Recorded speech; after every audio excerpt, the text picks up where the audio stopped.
So, this story kicks off in New York City. There's this dude named Dan who's a total boss at selling cars.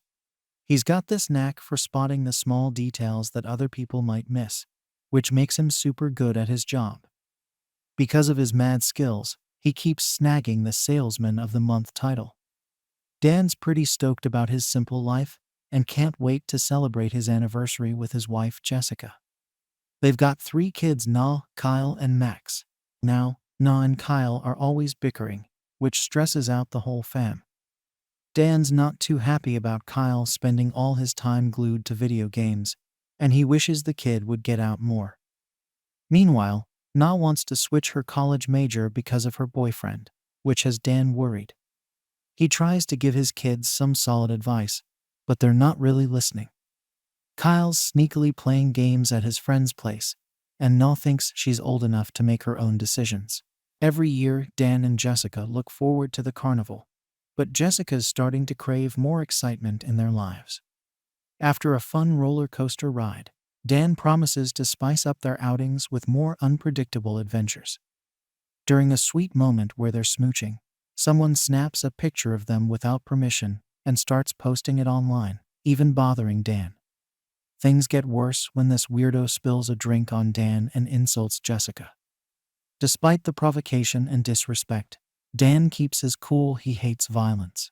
Jessica's a bit disappointed that Dan didn't throw down with the guy, even though she says she didn't want him to fight. At home, Dan can't shake the confrontation from his mind. Jessica finds an outlet in boxing, and an accidental punch to her sparring partner leads to an unexpected friendship over smoothies. Jessica opens up to her new pal Gwen, who's also a travel agent, about feeling trapped in her life. She appreciates Dan's qualities as a husband and dad, but she's frustrated by his contentment with how things are. While out shopping with Max, Dan notices a sketchy dude watching him. When the guy tries to attack, Dan's lightning quick to react, even with Max there. He skillfully fends off the attacker, neutralizing him with ease. The locals are surprised, and even Dan's neighbors notice something different about him. At home, Dan opens a secret compartment with guns, outdated passports, and cash. Freaked out, he contacts his old pal Augie to arrange new identities for his fam, realizing they're in danger. Augie suspects the threats coming from Dan's former boss, McCaffrey, and tells Dan to disappear ASAP. Turns out, Dan's an ex-assassin who's been keeping it a secret from his family. McCaffrey probably found out about Dan because of that picture from the carnival. Dan tracks down Na at an editorial meeting, only to find out she quit her job 3 months ago. After a little persuasion, her friend rats her out, and Dan finds Na upset under the bleachers about abandoning her dream. But there's no time to dwell on it, as they need to grab her brother from the chess club. Except Dan's bummed to find him at their neighbor's house with his gaming setup. In the middle of Jessica's workday, Dan convinces her to go on a spontaneous trip to Vegas, the kind of surprise she'd been wanting. Despite her initial hesitation, she gets excited and agrees to go. But as they're about to leave the parking lot, McCaffrey's goons are already waiting. As the bus drives off, Dan skillfully evades the pursuers. They catch up to Dan, but he still manages to throw them off without his family suspecting a thing. It's pretty tough to get away when you're being tracked by a satellite. Dan drives to his workplace and closes the gates on the pursuers. He lifts the car up and finds the tracker, hiding just in time before the goons miss him and his car. His family's still clueless. Dan sticks the tracker on his colleague's car and tells him to go for a spin on the highway, leading the pursuers on a wild goose chase. With 33 hours to go, Dan seizes everyone's phones to keep them off social media and preserve their anonymity. It's a device-free trip. The only problem is they don't know how to get to their destination. After a little incentive, the clerk at the travel agency hooks them up with maps for their road trip. For the first time in forever, the family's actually bonding. Meanwhile, McCaffrey personally checks Dan's house and is certain his family's still in the dark about everything. He's confident one of them will slip up eventually. At the same time, while chatting with his sister, A stranger recognizes Kyle from his streaming career and asks for a picture. Dan sees Kyle and the girl taking selfies and knows McCaffrey will be on their trail soon. So he decides to keep driving to avoid being found. McCaffrey hires more goons to track Dan, and he briefly spots 3 of them. His family's asleep, so Dan turns on music on all their headphones while prepping to use lethal force. One goon shoots out Dan's mirror, but he manages to take the guy out, barely avoiding a crash and bumping into another one of them. His family's still snoozing honestly. They're some of the heaviest sleepers ever. The third goon goes flying after Dan drives all night. Finally, Dan closes his eyes, but his family's awake half a mile from the college Nell wants to attend. She argues her way into checking it out, a gorgeous place with lots of festivities happening. Jessica even shows off her keg stand skills, which impresses even Nah. The big reason Nell wanted to see the campus is because of her boyfriend Trevor, who attends this college. They go on a campus tour. So Dan spots this German dude on his phone and thinks he might be one of McCaffrey's goons. But nah, it was just a false alarm cause Dan gets jumped by some other random guy instead. They start throwing down in the chemistry lab, and after a short scuffle, Dan takes the attacker out cold. He rejoins his fam, and they gotta keep moving. But Nah had wandered off to see her boyfriend Trevor, only to catch him cheating on her. She comes back bawling her eyes out. But Dan teaches her a sweet martial arts move that she uses on Trevor's sorry ass, making her feel way better and appreciate her family more. Back on the road, the fam's bonding even more.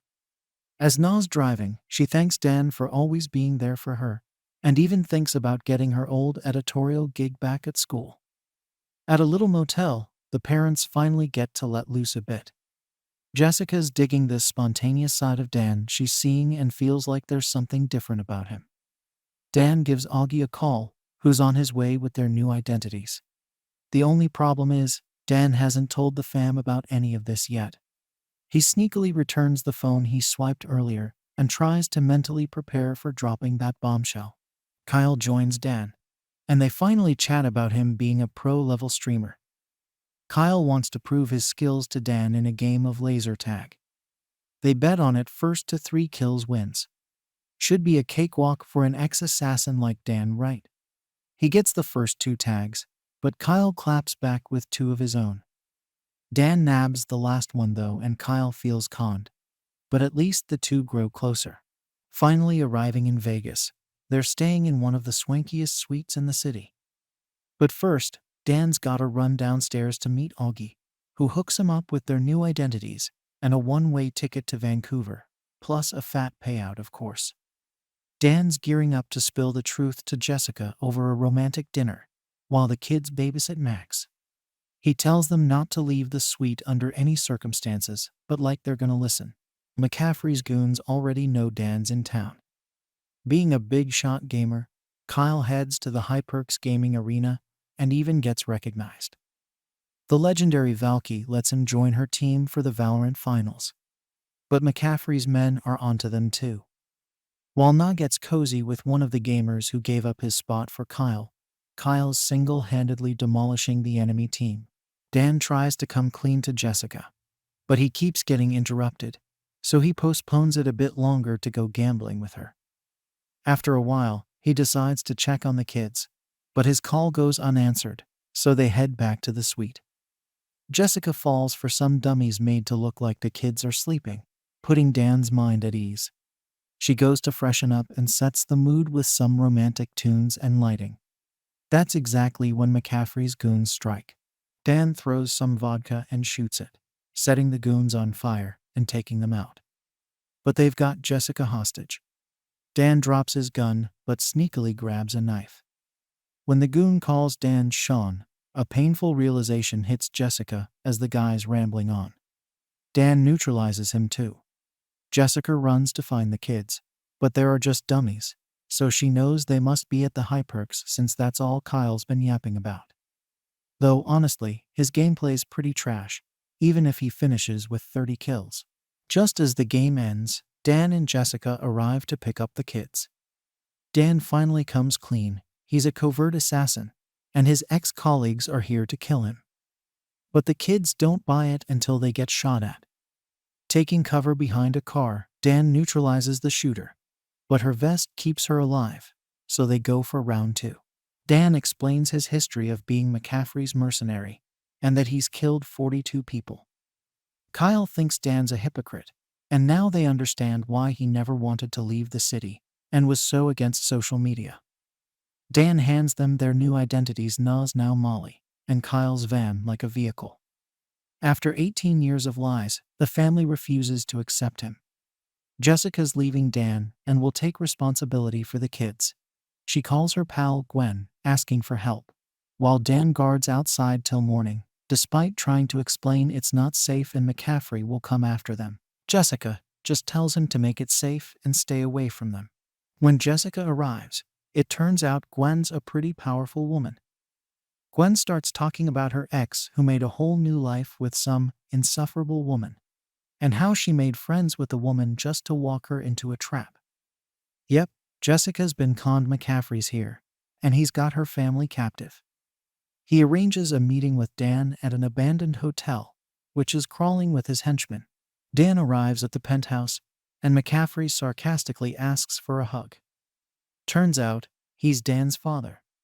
McCaffrey wanted Dan dead because he abandoned him, but for the past few days, Dan's wasted every goon McCaffrey sent after him.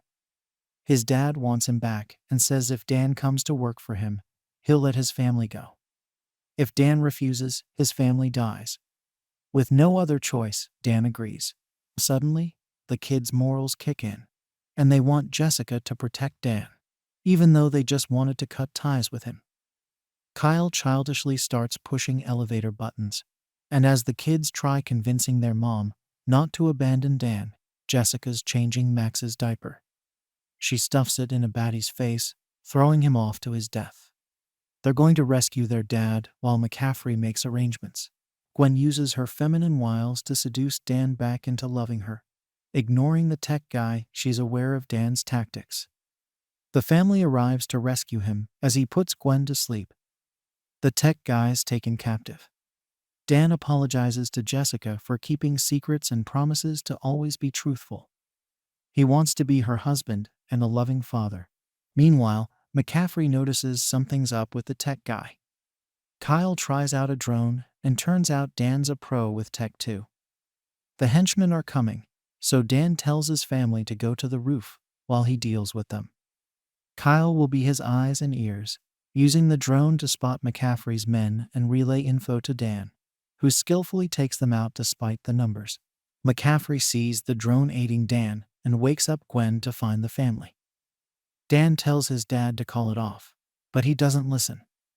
Despite 10 guys shooting automatic rifles, no one manages to hit Dan. Jessica hides the kids and shoots as the elevator arrives, but Gwen's just chilling there. Gwen taunts Jess, knowing she has the advantage in hand-to-hand combat. Not taking her seriously, Kyle says there are 9 guys left as Dan knocks them out one by one, cause why hire people who can't shoot straight? At least McCaffrey's proud. He finally shoots down the drone. Meanwhile, in their prolonged catfight, Gwen buries Jessica under rubble. McCaffrey knocks Dan down and has a clear shot, but has to run his mouth about how family has made Dan weak. Gwen corners the kids, giving Jessica the strength to lift the debris, but she's still getting tossed around. Dan manages to get bullets out of McCaffrey's gun, so they resort to hand-to-hand combat. Gathering her inner strength, Jessica picks up a bamboo stick and goes for an athletic jump, but fails miserably. Gwen thinks it's hilarious when Jessica tries again, but this time she lands the hit. McCaffrey beats Dan in their fight and grabs a gun to finish him off. But then the family comes in, and Na tells Dan they still care about him. This gives Dan a chance to act. The family reunites as the cops arrive. 6 months later, Na's a famous journalist. Dan starts a self-defense company and hires Augie. Jessica's a coach, and Kyle's still making videos online. The family's packing up an RV to take Na to Stanford for a big trip. Thanks for watching. Don't forget to smash that subscribe button, and I'll see you next time.